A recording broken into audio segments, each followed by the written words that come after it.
There are 3 requirements that all nations must meet if they are to establish and maintain their freedom and self-determination in the greater community. This holds true for both nations living in highly populated regions of space, such as is the case of your world, and for nations that live in remote regions, even in uncharted territories where contact with other races can be very rare and very hazardous. The world has been given to humanity as its world of origin, as its place of residence, and as a splendid environment in which humanity could evolve and build its civilizations and learn the lessons of peace and cooperation, both by principle and by error.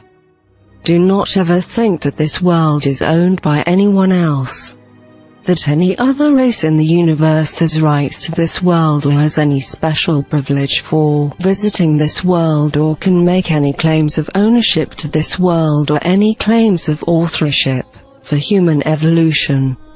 This is your planet of origin. It has been given to you by the Creator of the universe with the hope and the desire that you would prosper and maintain this world as the precious resource that it is.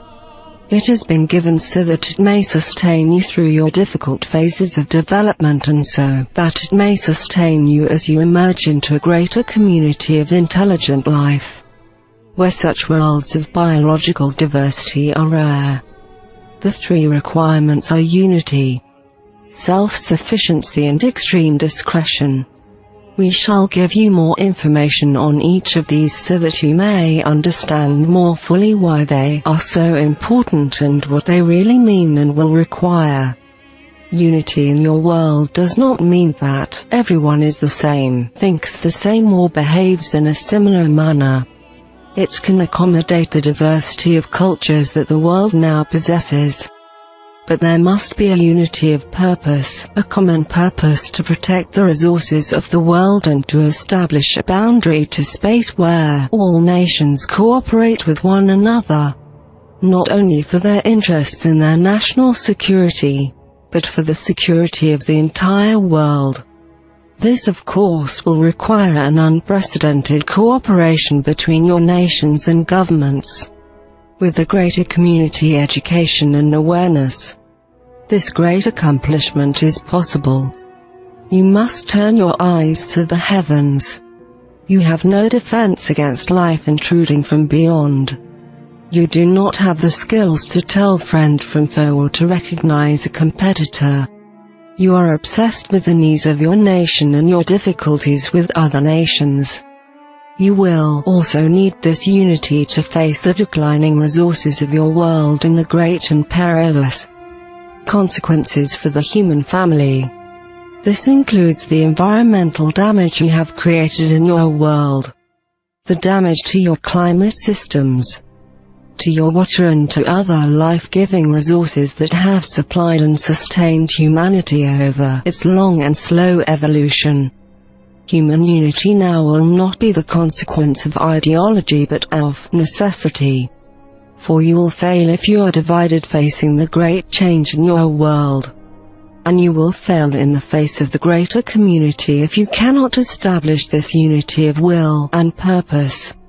All free nations in the universe must establish this unity of will and purpose, particularly regarding their use of their home worlds and their awareness and approach to the greater community. This need, therefore, is universal. Your evolution has always been towards greater unity and cooperation, but now it must enter a more mature phase. For no nation will prosper and remain free if other nations in your world fall under foreign persuasion, a persuasion that will encourage human conflict in order to weaken the earthly powers that you have, and to weaken the strength of the human family, fracturing it and making it more susceptible to persuasion, foreign manipulation and to the need for foreign technology. Your unity must be a unity of purpose, based upon a greater awareness of your vulnerability to space and the fundamental need to establish a sustainable use of your world and its vital but limited resources. Never think that you can go into the greater community and take whatever you want from it. For the greater community in which you live, and which you will face, is owned by others who are far more powerful than you.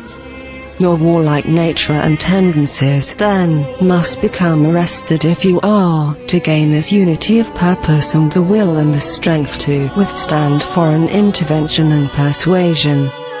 Human unity here may only be forged under a great challenge, for there is too much division of purpose and intent within your world for nations to establish such an essential common ground.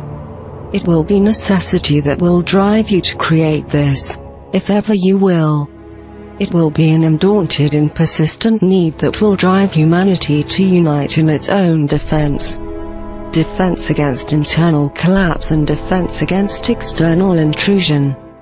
Within your nations and your cultures, there must be this unity of purpose, or the great resources and talent of humanity will not be brought to bear to face its great environmental challenges and to face the difficulties of emerging into a greater community of life. Humanity's future in the universe will be largely determined not just by foreign persuasion or intrusion, but by your ability to create a sustainable use of the world. Here humanity will have to enter a more mature phase of its development. You will not be able to focus on growth and expansion, for your resources will constrain your expansion, and your growth in the universe will not allow you to reach out and take what you need from other worlds beyond this solar system. Nations who are aware of your presence, who are not intervening in your world, will respect your sphere of influence if it is established within this solar system alone. But beyond that, any intrusions into space or into the territories or worlds governed or owned by others will be intensely resisted. You have boundaries and constraints now, and these are new to your experience, for you have been growing and expanding for so very long. But there are limits to this. Your world will limit you and the greater community will limit you. Unknown to humanity is the reality that great empires in the universe are rare and tend to be very unstable, unable to supply and sustain themselves over long periods of time.